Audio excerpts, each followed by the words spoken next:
Neighborhood Garage here. Man, we were jacked up today, ain't we, Mike? Oh man, this truck is cool, dude. Yeah. So I'm Mike Higby. And I'm Mike Glover. Today we're out at old Gary Dawn Letterman's. That's right. Gary, come on in here and let's talk about this old truck.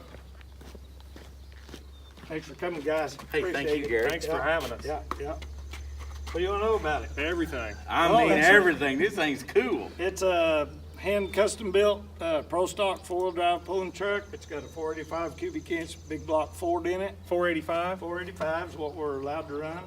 It's got Profab single speed Ford reverser transmission with the Profab case in it and a Rockwell 106 rear end and a Dana 70 front. So, Gary, I'm 40 years old and I've known you nearly my whole life, but this truck has been a pulling truck for Since as long as I can remember. 1988. 1988. 88. That's And cool. I've been pulling longer than you are old. I've been pulling 40 years. Yeah, that's awesome. That's great, Gary. Started out in Division 3 with a stock body F-250, all factory one-ton running gear and everything in it. And we were the truck there for 3 or 4 or 5 years to everybody come to beat the old white Ford. It was a lot of fun, and it was in the heyday, and there was a lot of good pullers back then. It was just good fun competition. Right on. That's great. What do you say we check this thing out, Mike? Yeah, dude. Let's check this engine out. Dude. I mean, Ford power. Look at the size of the studs on them I heads. mean, they're humongous. It's got a crank trigger on it, MSD ignition, Right on. quick fuel. Check his quick fuel carburetor out. What size is that, Gary? That's a 1250 Dominator. So the fuel mileage is not great. About 3 gallon for 300 feet. 3 gallon for 300 feet. Yeah, Good thing you're not going far. I'm running a set of aluminum John Causey Cobra-Jet style heads on it. We're allowed to run aluminum heads just so they're not a Hemi. Causey's always had pretty good stuff and runs good. And, you know, it's what I can afford, so that's what I run. All right. Hey, dude, we're checking this motor out, but everybody stay with us here. We're about to fire up this rig, and it's going to be epic. We're going to rattle the water out of your water glass on yourself. That's what I'm talking about. Turn the stereo up here directly. You're going to hear this thing fire up. That's right. So the doorbell's ringing. Wait. I mean, you don't want to miss this deal. Yeah, the pizza guy won't be about 5 more minutes. Just stay with it. Yeah. So, Mike, let's say we walk around this truck and check some more of it out. I'm excited.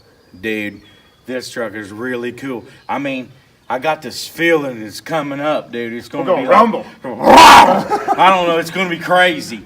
We'll shut this hood down and let's see shut this. it down, Gary. See the weight box and all this stuff. Walk around I mean, obviously you put your fuel in the front. yeah, look at the battery box, the weights. I Yeah, mean, cool. The lead, we've got lead bars and steel 2x2 in here for to move weight around if we need to add more or take out, whatever we want to do. Sometimes the scales are different, and we've got the roller on it here. That's a safety feature. So if something happens, truck breaks, front end goes down, it rolls on the ground, doesn't dig in and turn the truck over. It's mandatory about everywhere we go. Right. And you got to have some type of fuel cell. We've always run a stainless setup with Holly, 6 gallon a minute, 60-pound pump, but Right. which regulated down to 12 pounds. Right. And the whole purpose of having a fuel tank in the front is to get all the weight to the front. 'Cause Right. the sled's putting all the weight on the back. Everything on the truck, there's two deep draw batteries in here, your steering motor and all this, everything that's heavy that we can get on the front, we put up here. Makes sense. Between the bumper and the front of the weight bracket, there's right at 2,800 pounds. Wow. That's It'll awesome. match your toe. I bet that's I right. bet it'll mash your toe. And you know, polished stainless does look cool. I mean, look at the front end of this beautiful Ford. Now, I've got family that work in these companies, stainless Right. steel companies around, and they do stuff for me like that. They, not necessarily free, but Yeah, but it looks really At cool. least they had a part in it. yeah. Yeah, that's awesome. Well, let's walk around, check the inside of this old beast out. Yeah, let's do. So, Mike, let's say we walk around this truck and check some more of it out. I'm excited. Dude, this truck is really cool. I mean, I got this feeling it's coming up, dude. It's going to be rumble. I don't know. It's going to be crazy. We'll shut this hood down Yeah, and let's see shut this. it down, Gary. See the weight box and all this Yeah, stuff. walk around I mean, obviously you put your fuel in the front. Yeah, look at the battery box, the weights. I Now mean, cool. The lead, we've got lead bars and steel 2x2 in here for to move weight around if we need to add more or take out, whatever we want to do. Sometimes the scales are different, and we've got the roller on it here. That's a safety feature. So if something happens, truck breaks, front end goes down, it rolls on the ground, doesn't dig in and turn the truck over. It's mandatory about everywhere we go. Right. And you got to have some type of fuel cell. We've always run a stainless setup with Holly, 6 gallon a minute, 60-pound pump, but Right. it's regulated down to 12 pounds. Right. And the whole purpose of having a fuel tank in the front is to get all the weight to the front. 'Cause Right. the sled's putting all the weight on the back. Everything on the truck, there's two deep draw batteries in here, your steering motor and all this, everything that's heavy that we can get on the front, we put up here. Makes sense. Between the bumper and the front of the weight bracket, there's right at 2,800 pounds. Wow. That is awesome. It'll match your toe. I bet that's I right. bet it'll match your toe. And you know, polished stainless does look cool. I mean, look at the front end, it's beautiful for Now, it. I've got family that work in these companies, stainless Right. steel companies around, and they do stuff for me like that. Not necessarily free, but Yeah, but it looks really At cool. least they had a part in it. yeah. Yeah, that's awesome. Well, let's walk around, check the inside of this old beast out. Yeah, let's do. You know, Mike, before we check the inside of this truck out, I've got to show everybody this ProFab transfer case. Oh yeah, I mean, look underneath this thing. it is cool. You can change gears for the track, loose track, tight track, safety loops. Rockwell rear end. It's got some G14 classified. Yeah. I mean, I think they all are anymore. It's a heavily modified rear end by H&M Machine Shop. He went through it and set it all up, put different style hubs and everything on it to lighten the rear end up. We need to keep as much weight forward as we can, so it's a standard bolt pattern. Some go and use the old 5-bolt on the old Rockwell, but I went ahead with this. So it's a heavier unit, more reliable, less breakage. Tell me about these tires, Gary. Well, they're just the Traxxas. They're sand and dirt type treads. Sometimes we run different tread on the back, and sometimes we run different tread on the front. Sometimes we'll run a mud and snow type or all season on the back. Just depends on the track and where we're at, what's Right. going on. Right. Makes sense. Cool. I really like the way this bed flips up. It makes it where you can access the rear end, check things out. work on it. Functional. Yeah, the whole bit. It took a little bit of doing, a little engineering, but anyway, it's something I wanted to do so it would be easier to service and take care of and clean underneath. Right, makes sense. Well, Mike, my leg's just quivering over here. I want to fire this thing up. Man, you gotta fire it up, Higby. Let's do it. All right.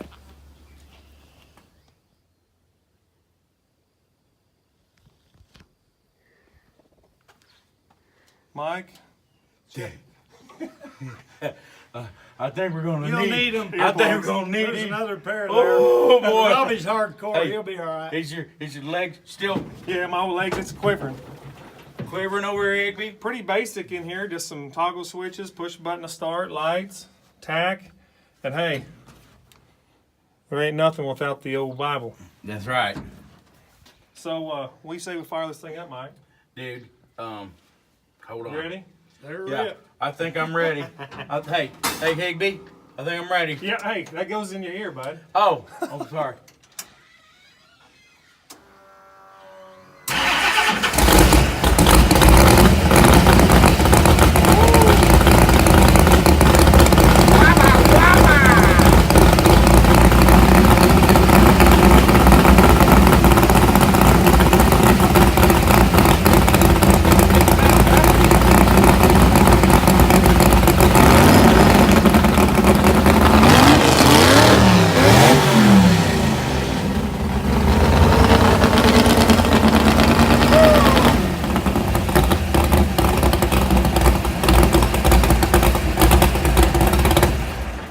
That thing sounds awesome. I'm telling you, bro.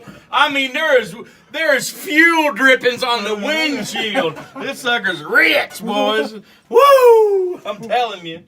Well, let's climb out of this thing and we'll talk to Gary and see what's next. Man, I'm freaking do some truck pulling now. Gary, your truck sounds amazing. Well, thanks. It was an honor to get to start it and rev it up too. Oh, it's fun for everybody. I let kids sit in it at the pools and stuff like that, and that's one reason why I got 2 seats.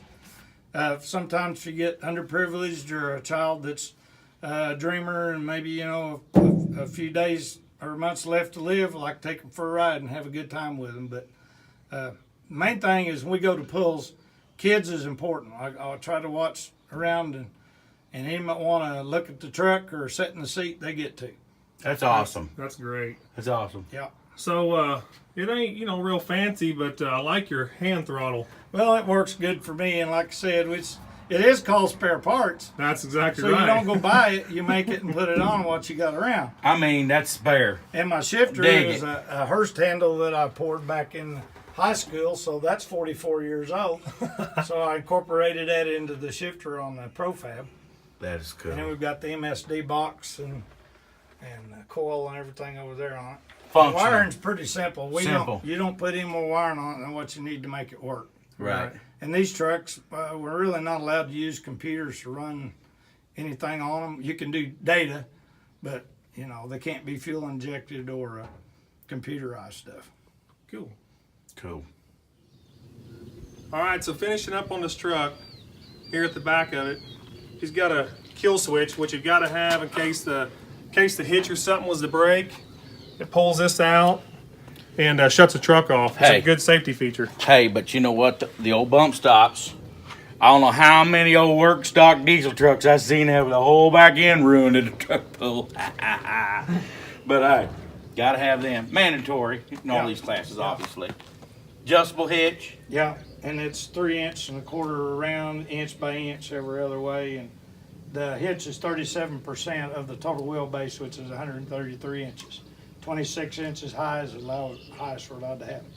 But, yeah, I have seen them guys. They'll kind of sneak around the back and they'll give her a thumb twist, you know. No. Now, you know we can't overlook the stainless custom lasered out. Yeah. Probably lights up at night, most likely. My nephew, Blue. Morgan Kendall, cut that out for me. He's a machine jet operator.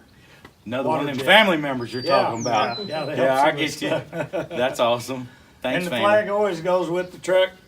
God and country first, That's right. Absolutely. and family and everybody else next.